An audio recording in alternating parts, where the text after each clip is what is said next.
সান্ডা অথবা অ্যারাবিক টিকটিকি, এটিকে আরবিতে দাব নামে বলা হয়।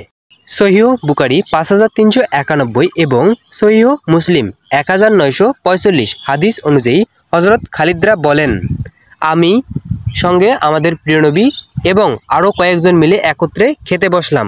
সেখানে আমাদেরকে পরিবেশন করা হলো দাব তথা সান্ডা এর মাংস। তখন আমাদের প্রিয় নবী প্রথমে সেটিকে খাওয়ার জন্য হাত বাড়ালেন। অতঃপর তাকে যখন বলা হলো এটি দাব বা সান্ডার মাংস, তখন তিনি সেখান থেকে হাত সরিয়ে নিলেন। তখন হযরত খালিদরা প্রিয় নবীকে জিজ্ঞেস করলেন, প্রিয় নবী, আপনি এখান থেকে হাত সরিয়ে নিলেন, এটি কি আমাদের জন্য খাওয়া হারাম?